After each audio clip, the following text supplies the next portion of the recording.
வணக்கம். Amazon, Flipkart, Meesho மாதிரியான e-commerce தளங்களில் வீட்டில் இருந்தபடியே குறைந்த முதலீட்டில் உங்களுடைய பொருட்களை விற்பனை செய்யணுமா? நமது இ-காம் மாஸ்டர் கட்டண வகுப்பில் அதற்கான முழு தகவல்களும் எளிய தமிழில் வீடியோ வடிவில் உங்களுக்கு கிடைக்கும். மேலும் உங்களது சந்தேகங்கள் மற்றும் கேள்விகளுக்கான பதில்கள் நமது வாட்ஸ்அப் குழுவின் மூலமாக உங்களுக்கு உடனுக்குடன் தெரிவிக்கப்படும். கட்டண வகுப்பில் இணைய உடனே தொடர்பு கொள்ளவும். இ-காம் மாஸ்டரோட இந்த வீடியோவில் நம்ம எதை பற்றி பார்க்க போகிறோம் அப்படின்னா, மீஷோவில் பிஸ்னஸ் ஸ்டார்ட் பண்ணவங்க ஒரு மாதம் 2 மாதம் பிஸ்னஸ் பண்ணியிருப்பாங்க. ப்ராடக்ட்ஸும் சேல் ஆகிருக்கும்.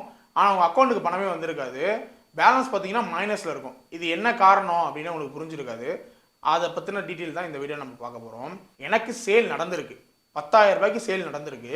ஆனால் எங்கள் பேங்க் அக்கௌண்ட்டுக்கு ₹1 கூட வரல. நான் பேமெண்ட் செக்ஷன் நம்ம போய் பார்த்தோம் அப்படின்னா -5,000 -6,000 காட்டுது. நான் அது டிக்கெட் ரைஸ் பண்ணாலும் இந்த டிக்கெட்டை எந்த விதமான ரிப்ளையுமே பண்ணாமல் 7 டேஸ்க்குள்ளே க்ளோஸ் பண்ணிடுறாங்க. நான் கால் பண்ணி பேசுறதுக்கு எனக்கு ஆப்ஷன் இல்லை, நம்பர் இருந்தால் கொடுங்க. இதுதான் உங்களுடைய காமனான டவுட்டு. இதில் நீங்கள் என்ன புரிஞ்சுக்கணும் அப்படின்னா, ஃபஸ்ட்டு விஷயம் நீங்கள் என்ன புரிஞ்சுக்கிறீங்க அப்படின்னா, காசே வாங்காமல் ஒரு பிளாட்ஃபார்மை நடத்த முடியுமா? உங்களால் நடத்த முடியுமா? ₹1 கூட எனக்கு காசு வேணாங்க, நான் ஃபுல் டைமாக உங்களுக்கு வேலை பார்க்குறேன்னு யாருக்காவது நீங்கள் போய் வேலை பார்ப்பீங்களா? எந்த ஒரு பிஸ்னஸ்லையுமே யாருக்குமே சும்மா ₹1 கூட கொடுக்க மாட்டாங்க. அப்போது காசே இல்லாமல், கமிஷனே இல்லாமல் நீங்கள் செல் பண்ணிக்கலாம் அப்படின்னு எப்படி உங்களை சொல்கிறாங்க? கிடையாது.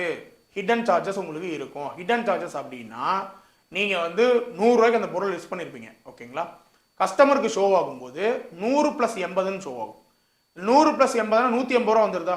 அப்போ அந்த ₹80 எங்கே போகுது அப்படின்னு கேட்டிங்கன்னா டெலிவரி காஸ்ட்னு சொல்லுவாங்க. ₹80 டெலிவரி காஸ்ட் ஆகாது. ₹40 ஆகும், ₹30 ஆகும், ஒரு ₹50 ஆகும். நீங்கள் ரெகுலராக ஒரு ஹை வால்யூம் டெலிவரி கம்பெனிக்கு நீங்கள் கொடுக்கும்போது அவங்க கண்டிப்பாக உங்களுக்கு ஃபீஸில் கன்செஷன் பண்ணுவாங்க.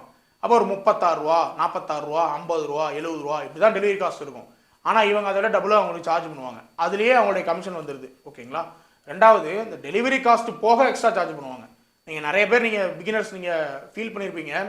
உங்களுடைய மீஷோவில் ஷாப்பிங் வெப்சைட்டில் போயிட்டு உங்களுடைய ப்ராடக்ட்டை பாருங்கள். நீங்கள் ₹100 லிஸ்ட் பண்ணியிருந்தீங்கன்னா அங்கே 130 + 80 டெலிவரின்னு போட்டிருக்கும். நீங்கள் ₹100 தானே போட்டிங்க, அப்படியே டெலிவரி சார்ஜ் போட்டால் கூட 100 + 80 தானே போடணும். 130 + 80ன்னு போட்டிருக்கும். அப்போ உங்களுக்கு பில் ஆகும்போது பார்த்தீங்கன்னா ₹210 பில் ஆகும். நீங்கள் ஜிஎஸ்டி கட்டும்போது ₹210 ஜிஎஸ்டி கட்டணும். நீங்கள் ₹100 ஜிஎஸ்டி கணக்கு போட்டு வச்சிருப்பீங்க, ஆனால் நீங்கள் ₹210 ஜிஎஸ்டி கட்டுற மாதிரி வரும். ஸோ இந்த மாதிரி ஹிடன் சார்ஜஸ்லாம் அதில் இருக்கும். இதெல்லாம் புரிஞ்சிக்காமையே உள்ளே போய் ஃபஸ்ட்டு செல் பண்ணுறது. அடுத்தது ரிட்டர்ன்னு ஒன்று நடக்கும், ஓகேங்களா? இப்போ ரிட்டர்ன் அப்படின்னு ஒன்று நடந்துச்சு அப்படின்னா, கஸ்டமர்கிட்ட போகாமே உங்களுக்கு அந்த பொருள் திரும்ப வந்துருச்சு அப்படின்னா, அந்த டெலிவரி ஏஜென்சியே என்ன பண்ணுறாங்க அப்படின்னா, அதை மீஷோக்கு ஒரு காம்பன்சேஷனாக பண்ணி கொடுத்துட்றாங்க. கஸ்டமர் போய் டெலிவரி பண்ண நீங்கள் எனக்கு காசு கொடுங்க, டெலிவரி பண்ணனா வேணான்னு சொல்லி விட்டுறாங்க. ஸோ அந்த டெலிவரி ஆகாத ப்ராடக்ட்டுக்கு பிரச்சனை இல்லை. டெலிவரி ஆயிடுது பார்த்தீங்களா, அந்த பொருளுக்கு 3 டைம்ஸ் டெலிவரி சார்ஜ் உங்கள்கிட்ட கலெக்ட் பண்ணுவாங்க. நான் அதுக்கு ஒரு ஸ்க்ரீன்ஷாட் உங்களுக்கு போடுறேன் பாருங்கள். சேல்ஸ் ரெவன்யூ ₹46 இருக்கும். ஷிப்பிங் ரெவன்யூ ₹36 இருக்கும். அதாவது அவர் லிஸ்ட் பண்ணியிருக்கிறது ₹46, கஸ்டமர் கலெக்ட் பண்ணது 46 + 36, 36 ஷிப்பிங்க்கு. இப்போ அந்த பொருள் கஸ்டமர் வாங்கிட்டு எனக்கு பிடிக்கலன்னு சொல்லி திரும்ப அனுப்பிச்சிடுறாரு. அப்படி திரும்ப அனுப்பும்போது நம்ம கிட்ட எவ்வளோ கொடுத்துருப்பாங்க? ₹46 தான் கொடுத்துருப்பாங்க. இந்த ₹36 மீஷோ எடுத்துப்பாங்க, ஓகேங்களா? ஸோ இப்போ நம்ம கிட்ட கொடுத்தது எவ்வளோ? 46. கஸ்டமருக்கு திரும்ப எவ்வளோ கொடுக்கணும்? இந்த 46 + 36 ரெண்டையும் கொடுக்கணுமா? இப்போது ₹46 நம்ம கிட்ட எடுத்துப்பாங்க. ₹36 மீஷோவை வச்சுக்கிட்டாங்களா, அவங்க அதை திரும்ப கொடுத்துருவாங்க. இப்போ கஸ்டமருக்கு ரெண்டுமே போய் சேர்ந்துடும் அவங்களுக்கு. அப்போ 46 ஒரு மைனஸும் 36 ஒரு மைனஸும் இருக்கும். அடுத்தது ரிட்டர்ன் ஷிப்பிங் சார்ஜஸ்ன்னு போட்டு -155ன்னு போட்டிருக்குல்ல, அது ஆக்சுவலாக என்னது?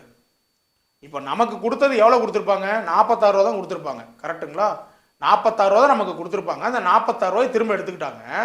அது இல்லாமல் ஒரு ₹155 எடுத்துருக்காங்களா, அது என்னது அப்படின்னா அதுதான் ஃபார்வேர்டு அண்ட் ரிவர்ஸ்க்கான ஷிப்பிங் சார்ஜ்.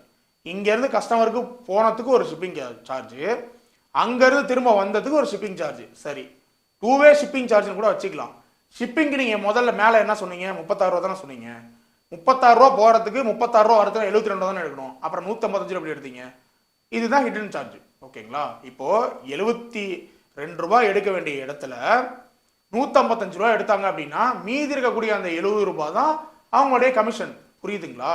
அப்போது ஒருத்தர் நான் டைரெக்டாக எல்லா ஆர்டருக்கும் ₹100 எடுத்துக்குவேன் அப்படின்னு சொல்கிறது எப்படி இருக்குது?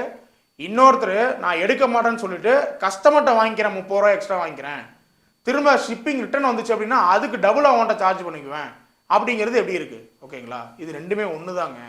அமேசானில் எல்லாத்துக்கும் ப்ராப்பராக டேபிள் போட்டு வச்சுருக்குறாங்க, இவ்வளோ உங்களுக்கு சார்ஜ் பண்ணுவோம் அப்படின்னு. அதுபடி தான் அவங்க சார்ஜ் பண்ணுவாங்க.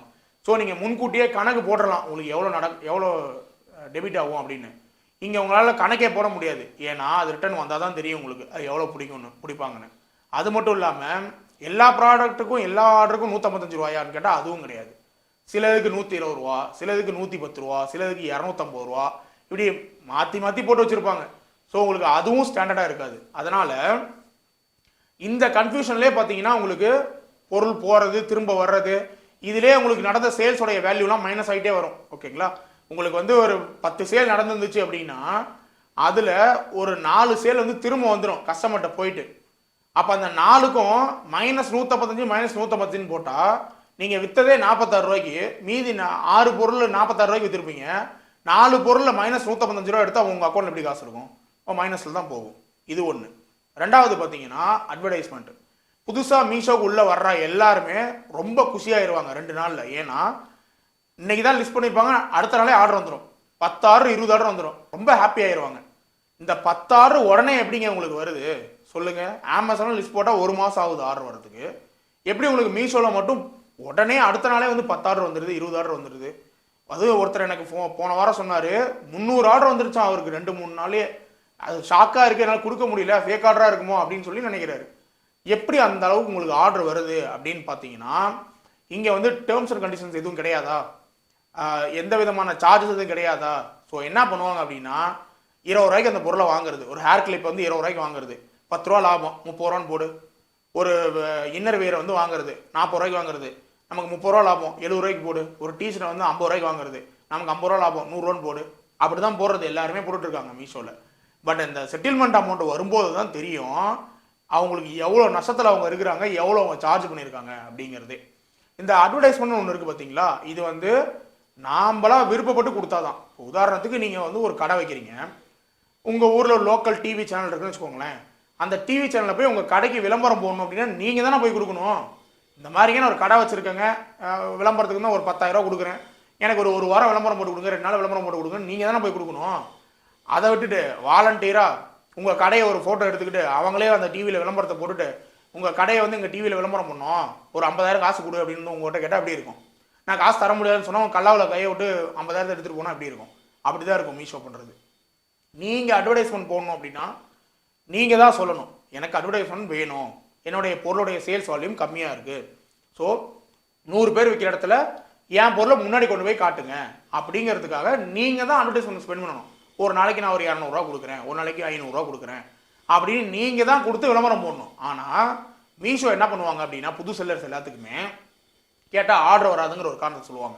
ஆர்டர் வராது, அதனால ஆட்டோமேட்டிக்காக நாங்களே வந்து அட்வர்டைஸ்மெண்ட் போட்டோம் அப்படின்னு அட்வர்டைஸ்மெண்ட்டுக்கு ஒரு நாளைக்கு 700 ரூபா 800 ரூபா அப்படின்னு உங்களுக்கு மைனஸ் பண்ணி வச்சிருப்பாங்க. அதுதான் நமக்கு ஒரு காலத்தையும் தெரிய போகிறது கிடையாது. ஏன்னா அந்த பிளாட்ஃபார்ம் பற்றி உங்களுக்கு எதுவுமே தெரியாது, கமிஷன் கிடையாது, எந்த விதமான ரூல்ஸ் அண்ட் ரெகுலேஷனும் கிடையாதுன்னு டேரெக்டாக போயிடுறது. அதுக்கு வந்து எவ்வளோ பிடிப்பாங்க, எப்போ செட்டில் பண்ணுவாங்க, எப்படி செட்டில் பண்ணுவாங்க எதுவுமே தெரியாது. அப்போ அது ஏன் மைனஸ் ஆச்சுங்கிறது உங்களுக்கு தெரியாது. நீங்கள் ஏன் மைனஸ் ஆச்சு அப்படிங்கிறத புரிஞ்சுக்கிறதுக்கு கொஞ்சம் முயற்சி பண்ணும்போது தான் உங்களுக்கு தெரியும். உங்களுக்கு நடந்த சேல்ஸ் வந்து 7,000, அட்வர்டைஸ்மெண்ட் காஸ்ட் வந்து 18,000, 11,000 ரூபா நீ எக்ஸ்ட்ரா கொடு அப்படின்னு கேட்பாங்க. ஒரு வடிவேல் சத்யராஜ் காமெடியில் நான் இங்கே ஒரு வேலைன்னு ஒன்று பார்க்குறேன்ல, அதுக்கு ஒரு சம்பளம் ஒன்று கொடுக்கணும்ல அப்படிங்கும்போது சத்யராஜ் உட்கார வச்சு கணக்கு போட்டு நீ டெய்லியும் 50 ரூபா எனக்கு எக்ஸ்ட்ரா தரணும், அதை மாதம் 5 தேதி தானே கொடு அப்படின்னு சொல்லுவார் பார்த்தீங்களா. அந்த மாதிரி தான் இருக்கும். நான் எல்லாம் சேல்லாம் எல்லாம் பண்ணி கொடுத்துட்றேன், சூப்பராக பண்ணி கொடுத்துட்றேன்னு சொல்லிவிட்டு நீங்கள் உள்ளே போயெல்லாம் பொருளெல்லாம் விற்றுட்டு காசு திருப்பத்தை உட்காந்துருக்கும் போது நீ எனக்கு எக்ஸ்ட்ரா 4,000 ரூபா கொடுப்பாங்க மீஷோவில். ஏன் அப்படின்னா அவங்கள ஏமாத்துறாங்களான்னா கிடையாது, ஏமாத்தலை, அவங்களுடைய டேர்ம்ஸ் வந்து நீங்கள் புரிஞ்சிக்கல, அவ்வளோதான். அவங்க வந்து ஆட்டோமேட்டிக்காக கேம்பெயின் ரன் பண்ணுறாங்க. உங்கள் அக்கௌண்ட்டில் போய் நீங்கள் கேம்பெயினுக்குள்ளே போய் பார்க்கணும், எவ்வளோ கேம்பெயின் ரன் ஆகிட்டு இருக்கு, டெய்லியும் எவ்வளோ பட்ஜெட் செட் பண்ணியிருக்காங்க, எவ்வளோ பிட் வேல்யூ போகுது, நமக்கு ஒரு நாளைக்கு எவ்வளோ ஸ்பெண்ட் ஆகுது அட்வர்டைஸ்மெண்ட், இது உங்களுக்கு பார்க்க தெரிஞ்சிருக்கணும். உங்களுக்கு தான் பார்க்க தெரியாது, ஏன்னா எதுவுமே தெரியாமல் தான் நீங்கள் பிஸ்னஸ்குள்ளே போகிறீங்க. அப்போது உங்களுக்கு எதுவுமே பார்க்க தெரியாது அப்படிங்கிறதுனால அவங்க அதை ஆட்டோமேட்டிக் மெத்தடில் அதை ஆட்டோமேட்டிக்காக டெபிட் பண்ணிகிட்டே இருப்பாங்க. நீங்கள் ஒரு ஸ்டேஜுக்கு போகும்போது தான் இல்லை எனக்கு காசே வரமாட்டேங்குது, எனக்கு மைனஸே நின்றுட்டு இருக்கு அப்படின்னு உள்ளே போய் பார்க்கும்போது தான் தெரியும். இதை நீங்கள் கேட்கறதுக்கு கூட அங்கே ஆள் இருக்க மாட்டாங்க. நீங்கள் போயிட்டு என்ன பண்ணுவீங்க அப்படின்னா டிக்கெட் ரைஸ் பண்ணுவீங்க, இந்த மாதிரி எனக்கு காசு வந்து மைனஸில் போகுதுங்க அப்படின்னு. அதுக்கு ரிப்ளையே வராது. ஆனால் உங்களுக்கு நான் கால் பண்ணோம், நீங்கள் அட்டன் பண்ணலன்னு சொல்லி அந்த டிக்கெட்டை க்ளோஸ் பண்ணியிருப்பாங்க. இதுதான் அங்கே நடக்கும். ஓகேங்களா? அதனால் மீஷோவில் உள்ளே வரக்கூடிய பிகினர்ஸ்க்கு நிறைய ஆர்டர் வந்து கொட்டுது அப்படின்னா கண்டிப்பாக அந்த ஆர்டர் வேல்யூவை விட அதிகமாக அட்வர்டைஸ்மெண்ட்டுக்கு காசு ஸ்பெண்ட் ஆகிட்டு இருக்கும். ஸோ நீங்கள் பண்ண வேண்டிய முதல் வேலை என்ன அப்படின்னா, போயிட்டு ஆட் கேம்பெயின் ஒன்று இருக்கும், அட்வர்டைஸ்மெண்ட் ஒன்று இருக்கும். அந்த அட்வர்டைஸ்மெண்ட்டில் போயிட்டு எந்தெந்த அட்வர்டைஸ்மெண்ட்லாம் லைவில் இருக்கோ அது எல்லாத்தையும் பாஸ் பண்ணி வைங்க. பாஸ் பண்ணி வச்சுட்டு பாருங்கள் ஆர்டர் வருதான்னு. வராது. அதை நீங்கள் லைவுக்கு கொண்டு வந்தால் தான் ஆர்டர் வரும். அப்படி ஆர்டர் வந்ததுன்னா 100 ரூபாய்க்கு சேல் நடந்ததுன்னா 2000 ரூபாய்க்கு ஆடு ரன் ஆயிருக்கும். அப்படி நீங்கள் பிஸ்னஸ் பண்ணி நீங்கள் என்ன பண்ண போகிறீங்க? ஒன்றும் பண்ண போகிறது இல்லையா? அதனால் உங்களுடைய பிஸ்னஸை வந்து ப்ராப்பராக கொண்டு போகணும். காமர்ஸில் நீங்கள் சாதிக்கணும், சம்பாதிக்கணும்னு நினச்சிங்க அப்படின்னா அமேசான், ஃப்ளிப்கார்ட்டில் ரூல்ஸ் அண்ட் ரெகுலேஷன் அதிகமாக இருந்தாலும், கமிஷன் அதிகமாக இருந்தாலும், அதில் அவங்க சொல்கிற ரூல்ஸை ஃபாலோ பண்ணி செல் பண்ணுறதுக்கு முயற்சி பண்ணுங்கள். அதுக்கு பிறகு அதில் ஒரு எக்ஸ்பீரியன்ஸ் வந்திருக்கும். அந்த எக்ஸ்பீரியன்ஸோட மீஷோக்குள்ளே போங்க. அவங்க என்ன டேர்ம் சொல்கிறாங்க, ஒரு 4 பொருள் லிஸ்ட் பண்ணுங்கள், பாருங்கள். வெயிட் பண்ணி ஒரு 5000 rupees மதிப்புள்ள ப்ராடக்டை மட்டும் லிஸ்ட் பண்ணுங்கள். வெயிட் பண்ணி பாருங்கள் எவ்வளோ உங்களுக்கு பேமெண்ட்லாம் செட்டில் ஆகுது, எவ்வளோ ஆர்டர் வருது, எவ்வளோ ரிட்டர்ன்ஸ் வருது, இதெல்லாம் அனலைஸ் பண்ணுங்கள். அனலைஸ் பண்ணிவிட்டு அமேசானில் 20 ப்ராடக்ட் போட்டிருந்தீங்க அப்படின்னா மீஷோவில் 5 ப்ராடக்டாக போடுங்க. அந்த 5 உங்களுக்கு லாபம் வரக்கூடிய ப்ராடக்டாக இருக்கணும்.